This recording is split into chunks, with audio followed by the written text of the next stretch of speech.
Olá pessoal, espero que sejam bem. Aqui vamos para mais uma videoaula sobre cinemática. Agora a gente vai falar do movimento uniformemente variado, ou conhecido como MUV, MUV. Na última aula a gente falou sobre MU e MUV, agora vai ser uma continuação dos tópicos que a gente abordou na outra aula. Porém, a outra aula acaba sendo um pouco de pré-requisito para entender os conceitos da aula de hoje. Então, se for assistir essa aula, recomendo que você tenha assistido antes o primeiro vídeo, tá bom? Bom, aqui está o sumário da nossa videoaula, onde eu vou aqui tratar para vocês mais uma vez só a definição de cinemática, que eu já trouxe na aula 1, que é o ramo da física que dedica ao estudo do movimento dos corpos sem se preocupar com as causas deste movimento, o que, em outras palavras, indica que a cinemática analisa o movimento em termos de posição, velocidade, aceleração e tempos, desprezando as forças envolvidas, beleza? E quais serão os tópicos que iremos trabalhar nessa aula sobre MUV? A gente irá falar sobre a definição de MUV, as equações de MUV e os gráficos correspondentes das equações de MUV, tá bom? Bom, vamos abordar aqui então a definição de MUV. MUV é um movimento no qual a mudança de velocidade, que iremos chamar de aceleração, ocorre a uma taxa constante. Então essa é a primeira diferença que a gente tinha do MU. O que acontecia no MU? A gente não tinha aceleração, a velocidade era sempre constante, lembra? O móvel ou objeto ele vai se deslocar no mesmo espaço físico num intervalo de tempo específico. Então, por exemplo, ele vai se deslocar 10 metros em 1 segundo, sempre vai ser isso. Então, em 1 segundo, 10 metros, 2 segundos, 20 metros, 3 segundos, 30 metros e assim por diante. Agora, no MUV, a gente vai ter uma coisa chamada aceleração, que ela vai ser fixa. O que isso indica pra gente? Que a nossa velocidade vai variar com o tempo. Então, em um instante ela vale um valor, em outro instante ela vale outro, dependendo da aceleração do sistema. Então, para ficar mais claro pra gente, eu trouxe aqui dois gráficos pra gente. No primeiro gráfico, a gente tem um carro, por exemplo, indo numa velocidade constante de 2 metros por segundo, ou seja, ele está correspondendo a um movimento uniforme, ele não tem aceleração. Repara que ele começa na origem, né, no ponto zero, e ele cresce a uma taxa constante. Então, em 10 segundos ele percorreu 20 metros, em 20 segundos ele percorreu 40 metros, e isso nos entrega, né, uma reta constante. Agora vamos para o gráfico de movimento uniformemente variado. Agora eu tenho a aceleração entrando em jogo, então eu tenho a mesma velocidade de 2 metros por segundo, porém agora eu tenho uma aceleração constante de 1 metro por segundo ao quadrado. O que isso vai indicar para a gente? Que o carro com o tempo vai ganhar muito mais velocidade, ele ganhando mais velocidade, o que vai acontecer? Ele vai percorrer espaços de tempo maior. Então repara a diferença entre os dois, que por exemplo, no primeiro gráfico, no instante 50 segundos, que é o último segundo que eu plotei desse gráfico, o carro ele estava na posição 100 metros, ele começou na posição 0 e terminou na posição 100. Agora com o mesmo carro, na mesma velocidade, porém com uma aceleração de 1 metro por segundo, nesse mesmo espaço de tempo de 50 segundos, ele chegou a aproximadamente 1.400 metros. Repara que é um valor muito maior do que o que ocorreu no movimento uniforme. Então, no movimento uniformemente variado, quando a gente tem uma aceleração constante, a gente acaba tendo, por tabela, um aumento da velocidade. Tendo um aumento de velocidade, a gente tem um deslocamento maior do móvel que a gente está analisando, nesse caso aqui do exemplo que eu trouxe para vocês do carro. Bom, aqui eu trouxe um slide para a gente de recordação da aula passada, que são as equações do movimento uniforme. Eu mostrei para vocês apenas uma equação, porém eu vou mostrar agora para vocês como a gente chega em outra equação do movimento uniforme.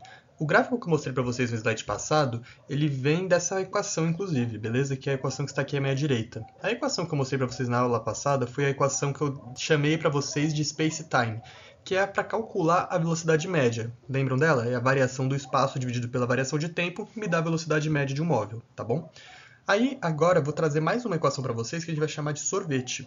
E para que ela vai servir? Para a gente determinar qual que é o espaço final de um móvel. Então, por exemplo, um exercício vai me dar um valor de velocidade, um intervalo de tempo, o ponto de onde ele saiu e vai perguntar para mim, depois de, sei lá, um carro com uma velocidade de 10 km por hora, começou no quilômetro zero, após 1 hora, onde é que ele vai estar? Você vai utilizar essa equação para calcular, beleza? Essa é a ideia principal aqui. Então, como é que a gente chega nessa equação aqui? Olha, S igual a S0 mais VT, que eu apelidei de sorvete, onde S é o espaço final, S0 é o espaço inicial, Vzinho é a velocidade e T é o tempo. Porém, reparem o seguinte, né? Na física, o que eu vou sempre tentar trabalhar aqui no curso com vocês é que vocês decorem o menos equações possíveis e vocês entendam de onde elas vêm. Então, a primeira coisa que eu vou fazer aqui para vocês é mostrar de onde é que vem essa equação do sorvete. Ela nada mais é do que uma modificação da equação space-time. Reparem o seguinte, eu tenho a velocidade E eu tenho a variação de espaço. Vamos escrever variação de espaço de outro modo. Espaço final menos espaço original, dividido pelo tempo final menos o tempo inicial. O tempo inicial, normalmente, na maioria dos casos, a gente sempre vai considerar ele sendo zero, porque ele vai, é quando você tem um cronômetro. O seu cronômetro ele não começa do 1, do 2, do 3, ele começa do zero. Então, o tempo inicial aqui vale zero, perfeito? Se o tempo inicial aqui vale zero, o que a gente acaba tendo é velocidade é igual a variação de espaço, ou seja, espaço final menos espaço inicial, dividido pelo tempo final, que eu vou chamar aqui só de tempo, beleza? E agora eu vou passar esse tempo aqui multiplicando aqui para esse lado, então eu vou ter VT igual a espaço final menos espaço inicial. E o que eu posso fazer agora também é pegar esse espaço inicial e jogar para o outro lado. Então eu vou ter S0 mais VT igual espaço final. Perfeito? E agora, só trocando todos os membros de lado para ficar aqui de acordo com a equação que está aqui na minha direita, o que a gente tem é espaço final, que eu vou chamar só de S, é igual a espaço inicial mais velocidade multiplicada pelo tempo. E com isso, a gente consegue chegar na equação do sorvete. Então, reparem o que eu fiz aqui. Eu só fiz uma manobra matemática utilizando a primeira equação do space-time para chegar na equação do sorvete. E isso dá para fazer com muitas fórmulas na física e eu vou apresentar isso para vocês ao longo do curso. Mas é interessante saber disso, principalmente para vocês não terem que ficar decorando fórmula ou entendendo. Vocês entendendo o conceito e conseguindo realizar essas manobras matemáticas, você, a partir de uma forma, você chega em outra e vice-versa. Tá bom? Agora eu vou trazer para vocês as equações do movimento uniformemente variado, ou seja, agora a aceleração vai entrar na jogada, beleza? Bom, o que a gente tinha no movimento uniforme? A gente tinha aquela primeira equação que era da velocidade média, que era a variação de espaço pela variação de tempo. No movimento uniforme, não faz muito sentido a gente trabalhar com velocidade média, afinal a velocidade está variando no tempo, perfeito? Se a velocidade varia no tempo, a gente consegue calcular a aceleração média, porque a aceleração média nada mais é que a modificação da velocidade no tempo. Então, através do mesmo princípio que a gente usa para calcular a velocidade média, que é a variação de espaço pela variação de tempo, mudando o numerador para velocidade, a gente calcula a aceleração média. Então, a gente tem essa fórmula aqui da esquerda, que é a aceleração média igual a variação de velocidade dividido pela variação de tempo. Perfeito? As unidades estão aqui embaixo, tá? Eu esqueci de colocar a unidade aqui de aceleração nesse carinha aqui, mas ela é sempre metros por segundo ao quadrado, beleza? Sempre vai ser isso. E essa equação aqui eu apelidei ela de amo você tetel, foi a única coisa que eu consegui pensar para conseguir fazer vocês decorarem essa equação aqui, mas sei lá, achei criativo e acho que fica na cabeça, beleza? E agora a gente tem uma segunda equação aqui que eu batizei ela de vovô ateu. Repara que ela tem uma estrutura muito parecida com a do sorvete. A diferença é o quê? Que onde eu tinha espaço no sorvete aqui, agora eu tenho velocidade, e onde eu tinha velocidade, agora eu tenho aceleração, beleza? Então, reparem o seguinte, na equação do vovô ateu. Ela também é uma derivação da primeira equação. Então, reparem o seguinte. A primeira equação ela é aceleração é igual a velocidade final menos velocidade inicial dividido pelo tempo final menos o tempo inicial. Novamente, vamos considerar que o tempo inicial é zero nesse caso, tá bom? E se o tempo inicial é zero, a gente acaba tendo isso daqui. A aceleração é igual a velocidade final menos velocidade inicial dividido pelo tempo. Perfeito? Passo o tempo multiplicando. O que eu tenho é aceleração multiplicada pelo tempo é igual a velocidade final menos velocidade inicial. Passo a velocidade inicial para o outro lado. O que eu tenho é, já vou inverter os termos aqui, tá? Velocidade final é igual a V0 mais AT. Beleza? Cheguei na equação do vovô ateu aqui.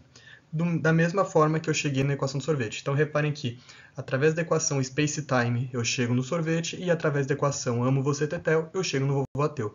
Isso é importante, mais uma vez, lembrando, para que vocês decorem o menos possível as equações, né, e entendam de onde elas vêm e como utilizar elas depois, beleza? Agora eu vou trazer aqui para vocês uma terceira equação do movimento uniforme variado, que, diferente das anteriores, ela não tem uma derivação, tá? Ela é uma equação própria, onde tem umas manobras matemáticas para chegar nela, mas são mais complexas. Então essa vocês infelizmente vão ter que acabar decorando, que é a equação do sorvetão. Antes a gente tinha a equação do sorvete, agora o sorvetão. Por quê? Porque se a gente exclui esse termo aqui, at² sobre 2, a gente tem a equação do sorvete. Então a gente adicionou um termo a mais e a gente tem agora um sorvetão, beleza? Essa é a ideia dessa equação. E o que muda nela? Reparem que no sorvete era uma equação de movimento uniforme, então ela não possuía aceleração, por isso que aqui fica S igual a S0 mais V0 vezes T, certo? Agora no sorvetão, que é uma equação do movimento uniformemente variado, a gente tem o termo da aceleração, e ele entra multiplicado pelo tempo ao quadrado dividido por 2, beleza? Então a ideia é basicamente essa. Deixa eu só fazer aqui o paralelo para vocês entenderem. Na equação do sorvete a gente tinha isso aqui. E essa era uma equação do movimento uniforme. Então reparem que ela não tem o termo da aceleração. Agora quando a gente entra no quesito da aceleração, ou seja, um movimento uniformemente variado, a gente tem que considerar a aceleração nessa equação. Então, a gente vai adicionar esse termo aqui, o termo da aceleração, que é o at² sobre 2. Beleza? E essa é uma equação característica do movimento uniformemente variado. Beleza? Então está aqui a terceira equação mais importante para utilizar nos exercícios de movimento uniformemente variado para vocês. Bom, e aqui eu vou apresentar para vocês a última equação que eu vou trabalhar na aula de hoje sobre movimento uniformemente variado, que é a equação de Torricelli. E o que essa equação traz para a gente de diferente? Além do que as outras não traziam para a gente, né? Não tem nenhuma diferença em termos de termos novos aqui, né? Todos os termos que estão aqui vocês conhecem. É a velocidade inicial, a gente tem a velocidade, a gente tem a aceleração e a gente tem a variação de espaço, perdão. Mas o que vai diferenciar ela das outras equações? Reparem, essa equação não depende do tempo. Então ela é muito boa para você utilizar nos exercícios onde você quer determinar, por exemplo, a velocidade de um objeto ou a aceleração de um objeto e você não tem a informação do tempo que esse objeto está percorrendo numa pista ou outra informação do tipo relacionada ao tempo, beleza? Então essa é uma diferença grande da equação de Torricelli para as demais equações do movimento uniformemente variado, e ela é uma boa equação para saber, tá bom? E aqui eu trouxe de novo mais uma frase, essa frase eu trouxe da internet, não consegui pensar em uma para vocês, que é: vi você e mais dois amigos num triângulo sentimental. É só uma maneira da gente tentar, talvez, lembrar aqui da equação de Torricelli. E assim, uma coisa que é interessante lembrar, alguns exercícios vão falar para você: utilize o princípio de Torricelli para resolver o exercício abaixo. Isso aconteceu já em alguns exercícios de FUVEST, Unicamp, eles aparecem lá. Utiliza o princípio de Torricelli. E na hora a gente esquecer, a gente sabe que Torricelli ele faz parte da cinemática, lá do movimento uniforme variado, tá? Mas, poxa, são muitas equações, como é que eu vou lembrar qual que é a de Torricelli? Aí uma professora de física do ensino médio me contou uma piada que é muito tosca, mas que ajuda a lembrar, que é o seguinte: por que Torricelli não vai ao cinema? Porque ele não tem tempo. É ruim a piada, mas ajuda a lembrar, porque Torricelli é a única equação do movimento uniformemente variado que não apresenta tempo de incógnita na sua equação, beleza? Então tá aqui um macete para vocês lembrarem de todas as equações que a gente tem do movimento uniforme variado, qual delas é a equação de Torricelli, beleza? Bom, vou trazer aqui para vocês então agora a parte de gráficos do movimento uniforme variado, onde a gente não vai precisar se preocupar muito em ficar plotando os gráficos ou desenhando os gráficos, mas é interessante a gente saber identificar algumas características desses gráficos, tá bom? Porque esses gráficos acabam caindo, por exemplo, no Enem, muitos exercícios aparecem vários gráficos lá e você tem que identificar qual gráfico está descrevendo o movimento que o enunciado representa, por exemplo, ou descreve. Então, a primeira equação que parece muito é a equação do vovô ateu, que é a equação que relaciona velocidade com tempo e aceleração, tá bom? E esses gráficos normalmente são de velocidade por tempo, tá bom? Então, o que acontece? Você tem uma aceleração constante, o tempo varia, e se o tempo vai variando, você muda a velocidade. Então, o que acaba acontecendo? A gente tem um gráfico que vai sempre se aproximar de uma reta, porque se a aceleração é constante e a única coisa que vai variar na minha direita aqui da equação é o tempo, é uma progressão. E se vocês repararem, essa equação se assemelha muito à equação de uma reta lá da matemática, que normalmente as equações de reta são do tipo y é igual a ax mais b. Se a gente fizer um paralelo aqui com essa equação, o meu y é a minha velocidade, o meu azinho aqui continua sendo a minha aceleração, que é um valor constante, o x aqui passa a ser o tempo, e o meu b, que é o meu termo independente, passa a ser a minha velocidade inicial. tá bom? Então, o que a gente consegue identificar a partir desses gráficos aqui de movimento uniformemente variado? Primeira coisa, o ponto da origem do gráfico, ou seja, onde ele cruza o eixo y, indica para a gente a velocidade inicial, perfeito? Por que ele indica para a gente a velocidade inicial? Porque se o tempo é zero, qualquer coisa multiplicada por zero é zero, perfeito? Então, por exemplo, se eu tenho v igual a v0 mais at para o tempo igual a zero, o que eu tenho, esse termo aqui some, e o que eu acabo tendo é v igual a v0. Portanto, o tempo, olhando para o gráfico, onde ele corta o eixo y, vai ser a minha velocidade inicial, ou então, se você tiver a equação, basta substituir o tempo por zero, que a gente encontra também a nossa velocidade inicial. Tá bom? Essa é uma primeira característica do gráfico de movimento uniformemente variado desta equação aqui. Outro termo importante que a gente consegue descobrir aqui. A gente consegue descobrir se o objeto está acelerando ou desacelerando. Entenda por acelerando possuir uma aceleração positiva e desacelerando ter uma aceleração negativa. E como é que a gente vai identificar isso no gráfico? Simplesmente pela inclinação da reta. Se essa reta tem uma inclinação positiva, ou seja, essa reta está subindo, o que é a reta estar subindo? Conforme o tempo aumenta, os valores de velocidade dela também aumentam. Isso indica o quê para a gente? Que o nosso móvel está acelerando, ou seja, ele possui uma aceleração positiva. Beleza? Agora, no gráfico da desaceleração, o que está acontecendo? O tempo está passando e a minha velocidade está diminuindo. Ó, menos 10, menos 20, menos 30, minha velocidade está diminuindo. Portanto, se a minha velocidade está diminuindo, eu estou desacelerando. Portanto, a minha aceleração é negativa. Beleza? Então, essas são as duas informações principais que a gente consegue extrair desses gráficos. Tá bom? A gente consegue extrair logo de cara deles sempre a velocidade inicial do meu móvel e se a minha aceleração é positiva ou negativa. Tá bom? Com isso, com essas duas informações, a gente já consegue identificar muita coisa em muitos exercícios e no Enem, principalmente, que cai a maior parte desses exercícios que envolvem os gráficos de M/V, tá bom? Bom, vamos aqui então agora para o último slide dessa apresentação, que vai ser o último gráfico sobre movimento uniformemente variado que eu vou apresentar para vocês, que é o gráfico proveniente da equação sorvetão, tá bom? Agora, o primeiro paralelo que eu quero construir aqui com vocês é o seguinte. No gráfico anterior, a gente tinha uma equação de primeiro grau, certo? Que era a equação do vovô-ateu, que era uma equação que se aproximava de uma reta, perfeito? Uma equação de primeiro grau. Agora, reparem que a gente está aqui nesses exemplos de gráfico que eu plotei aqui, a gente tem concavidades. Se a gente tem concavidades, ou seja, concavidades são provenientes de parábolas. E o que gera uma parábola? Uma equação de segundo grau. Então, a primeira coisa que a gente consegue fazer é um paralelo dessa equação do sorvetão com a equação de segundo grau. Então, reparem o seguinte, uma equação de segundo grau, normalmente ela tem essa cara aqui. Y é igual a ax ao quadrado mais bx mais c. Perfeito? O que acaba acontecendo aqui? Y é quem eu estou calculando, no caso é meu espaço, que é o S. O termo que acompanha o termo quadrático aqui, que é o A, no meu caso aqui é a minha aceleração dividido por 2, tá bom? E quem que é o meu x ao quadrado aqui nesse caso? É o tempo ao quadrado, tá bom? Quem é o B? Vai ser a minha velocidade inicial, o meu x é simplesmente o meu tempo, e o meu termo independente aqui, que é o Czinho, é meu espaço inicial, tá bom? Então, com isso, a gente consegue construir o paralelo da equação de segundo grau com a equação do sorvetão, tá bom? Outra coisa que a gente vai conseguir identificar aqui. Da mesma forma que na equação do vovô-ateu a gente conseguia identificar a velocidade inicial, a gente consegue aqui determinar o espaço inicial através do quê? Através de substituir o tempo por zero, perfeito? Porque fazendo isso, o que vai acontecer?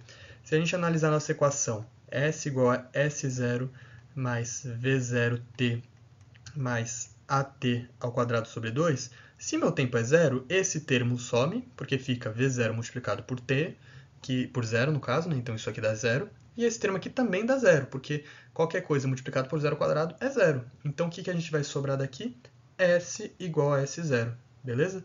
Então no tempo igual a zero, ou seja, onde a parábola corta o eixo y, a gente tem o nosso espaço inicial, perfeito? Essa é a primeira equação, essa é a primeira coisa que a gente tira da equação genérica aqui do sorvetão, tá bom? Segunda informação que a gente consegue tirar, se o meu móvel está acelerando ou desacelerando. Como a gente vai descobrir isso? Através da concavidade do meu gráfico. Se meu gráfico possui uma concavidade voltada para cima, o que isso indica para a gente? Que a aceleração é positiva. E se ele tem uma concavidade voltada para baixo, isso indica o quê? Que ele tem uma aceleração negativa. Ou seja, no primeiro caso aqui, o meu móvel está acelerando e no segundo caso ele está desacelerando. Outro macete para lembrar é, olhou para esse gráfico, desenha dois olhinhos aqui, ó. Dois olhinhos aqui, dois olhinhos aqui, dois tracinhos no caso, ó. Reparou? Esse aqui está feliz e esse aqui está triste. O que está feliz é a aceleração positiva e o que está triste é a aceleração negativa. Perfeito? Então aqui já está a segunda coisa que a gente consegue tirar olhando para o gráfico. E a terceira coisa que a gente consegue tirar é o seguinte: uma parábola possui um valor máximo, certo? Ou um valor mínimo, dependendo se ela é voltada para cima ou para baixo. Esse valor indica para a gente o quê? A máxima distância que o meu móvel percorreu no tempo, perfeito? Porque reparem o seguinte, aqui, vamos supor que aqui, nesse ponto aqui, ele percorreu 10 metros. Quando ele volta para esse outro ponto aqui, desse lado, ele também está na posição 10 metros. Então ele está voltando nesse caso. Aqui eu tenho uma inversão, perfeito? Então o que acontece no ponto máximo da parábola? Eu tenho o espaço máximo que o meu móvel descreveu, ou seja, qual que foi o máximo de espaço que ele percorreu. Então, se o exercício dá um gráfico para a gente perguntar qual que é o máximo espaço que esse móvel alcança, é só a gente olhar o pico da parábola, tá bom? Então, essas são as três informações básicas que a gente consegue tirar desse gráfico, beleza? O espaço inicial, a gente consegue tirar também a aceleração, se ela é positiva ou negativa, e a gente também consegue determinar o espaço máximo que o nosso móvel percorreu aqui. Bom, então chegamos agora aqui ao fim de mais uma videoaula, tá bom? Em breve eu posto a aula 3 desse tema, beleza? Estudem e boa sorte aí com os estudos. Espero que essa videoaula tenha encaixado aí para o que vocês estavam procurando. Até breve.